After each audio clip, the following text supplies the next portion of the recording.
It's always been something that has kept me grounded from a very young age. Always been a big reader, but it was only growing up that I found my people, so to say, readers like me online and communities like this. And starting Delhi Reads was always a dream come true in a way, because I feel when we meet people here, all of them have one thing in common, that is to say that within their own circles, they may not find a lot of readers. So that is why spaces like these are necessary for people to convene. This was, I think, December of 2022 when I had just joined college. This was post-COVID, and my college experience was very short because of the pandemic.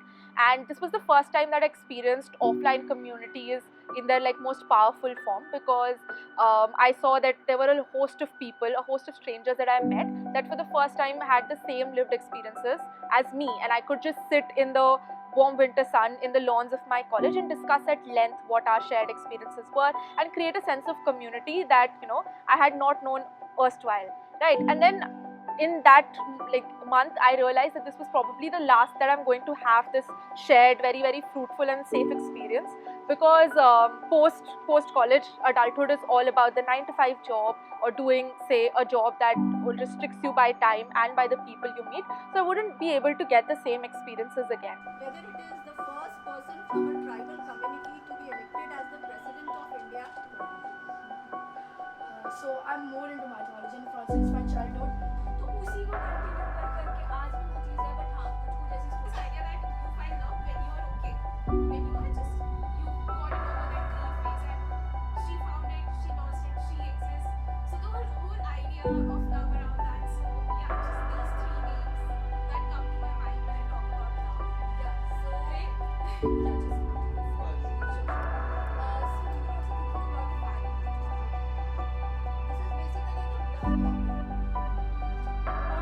Who's the co-founder, and I asked her, she is someone who has always shared the passion for reading, and she is an amazing reader and writer. So I asked her if she'd like to do this together, and she said yes, and then I think the rest is history. We started spreading the word online. People were very kind enough to show up for our first introduction session. It had about 70 people, and we had no sort of real estate or a space to host it in. So we started with, Delhi was very kind enough to lend us those spaces in winters in the form of gardens and parks and community spaces, which is why Delhi comes before Reads in our name as well, because it's because of Delhi that an offline safe community like this is also allowed to exist. So yeah, that is how it came about. Treated like 13 months right now, and we have had 5,000 registered members and a huge community online, and all of it has been completely free of cost. And we have been told by people, why don't you start charging and why don't you do this? But we have been very dedicated to the fact that once we bring in that cost, there will be some kind of hindrance to people, It may be small, it may be just a 50 rupees thing, but it may impact some people, and we don't want to restrict anyone from attending our sessions that way. So I think the reading movement is something I wanted to take forward because books make me happy. I think it could be any form of movement, but the crux of the message would be that we all know that socialization is hard, that it's hard to meet new people, awkward strangers you've not interacted with before, and strike a conversation with them. But as we grow increasingly insular in sort of the own spaces that we stay in, it's important to meet new people and real people, to come out from that online bubble that we're all really saturated by. Otherwise, our opinions, again, it's not that your online bubble is as diverse as the real world. It is fed to you through an algorithm which only caters to the content that they want to push for you. But the real world doesn't work that way. It would throw obstacles at you that do not resonate with what your thought of mind or train of thought is. So I think it's important to have those experiences. Socialization is awkward, and it could be it could be something that is like a new endeavor that you have to take, but at the same time it's more fruitful than any online interaction you could have, because you meet real people and probably make friends for life. And in adulthood, it's really hard to make friends. And so and as a generation that has come out of the pandemic, where we can see that we're increasingly lonely and in need of these friendships. So it's very important for communities like these to exist, so that you could actually, find these spaces to find like-minded people that could become potential friends and partners for life. I think a lot of people you must have observed in our session too, they may not necessarily speak out or voice their opinions, But what we get from them, the feedback we get from them is that it's very necessary for them to just sit and soak in the vibes of what people are saying, and that is very important too, because it's hardly in our lives, whether it be job or university, we hear people talk about such things, connected to literary themes or cultural themes or how it connects to our own lives. So just listening is very powerful, like you said, the sensory experience of that.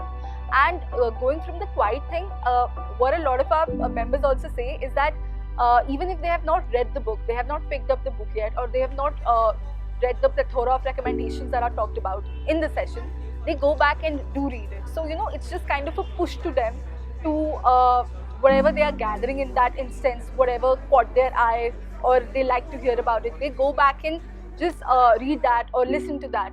So that is something that we are very proud of facilitating in a way. Activities and interactive things that keep our readers, ready and excited for the sessions. So which is why the book exchange was something that we wanted to do, wherein people come and give either a pre-loved or a new, completely up to them, book of choice, and give it to the community and take another book in return. What this does is promote, like a sense of reading, the activity of reading, without having to spend increasingly financially on it. So it's a good barter system, and it also helps conserve resources, like whether monetary or like the expense of finding a new book. So you get a well-loved recommendation from a reader that you trust, but it comes without the additional like monetary cost, right? So this is like a very I think like how our community is completely bootstrapped. It doesn't involve any monetary fee or anything that you have to pay. In the same way, book exchanges also work as a barter format. So it's like a healthy way to exchange new reading recs without having to pay. I think there's definitely a oversaturation of culture, right? There's so much that is engaging our time span right now. There is social media, there's reels, TikToks. I mean, TikTok is banned in India, but there are versions of that everywhere, right? We have so much content. I don't like the word content because art is not content in a way, but still there's so much to consume in ways of television, film, books. We are bombarded by choices everywhere, and in those choices, it is so difficult to find what you like, So I think what we do in Delhi Reads here is tell people to take a break.